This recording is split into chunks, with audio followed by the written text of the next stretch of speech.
की पंचमी कौन सी तिथि? पंचमी। चाहे वो शुक्ल पक्ष की हो चाहे वो कृष्ण पक्ष की।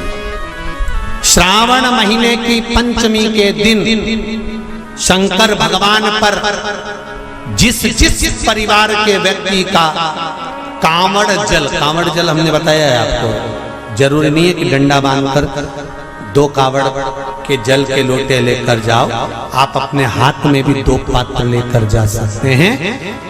पंचमी तिथि के दिन हाथ में 2 लोटे जल के, 2 कलश जल के जब हम शंकर भगवान को चढ़ाते हैं तो ऊपर जो कमंडल होता है शिव जी के ऊपर जलधारी होती है, जिसमें जया, विषहरा, शामली, बारी, दौतली और देव शंकर भगवान की 5 बेटियां जिसमें विराजमान होती हैं। जब हम जल समर्पित करते हैं, हमारे पीढ़ी में, परिवार में अगर कोई अधोगति में मर गया होता है, कुंवारी अवस्था में चले गया होता है, गर्भ में मर गया होता है, गर्भ के बाहर निकलकर भी अगर कुंवारी अवस्था में चले गया होता है, तो श्रावण महीने की दोनों पंचमी पर परिवार का अगर कोई एक व्यक्ति भी जल चढ़ा देता है शंकर भगवान पर, तो सर्प की योनि में नहीं पड़ता, जीव मुक्त हो जाता, प्रेत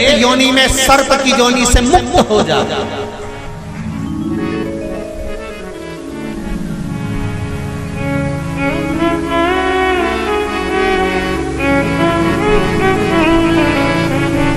महाराज, हमारे यहाँ सांपों की पूजन कौन से दिन होती है, कौन सी तिथि में करते हैं? जम के बोलो जरा। नाग पंचमी। नाग पंचमी का मतलब क्या है? सांपों की पूजन करो। नाग पंचमी का मतलब होता है शंकर जी के मंदिर में जाकर 1 लोटा जल समर्पित कर दो। उसका कारण क्या है कि हमारे परिवार में, हमारे कुटुंब में कोई कुटुंब में, परिवार में कोई 7 पीढ़ी के अंतर्गत भी अगर कोई जीव तड़प रहा होता है, पड़ा हुआ होता है, उसकी मुक्ति नहीं होती है, तो पंचमी का चढ़ा हुआ जल उस जीव को प्राप्त हो जाता है और वो जीव तर जाता है, उसका फिर जन्म नहीं होता, वो तर, इसको मुक्तता का,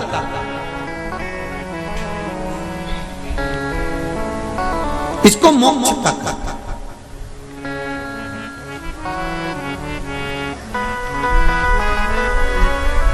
ये मोक्ष, इसी को कहेंगे कि ये मुक्तता है। महाराज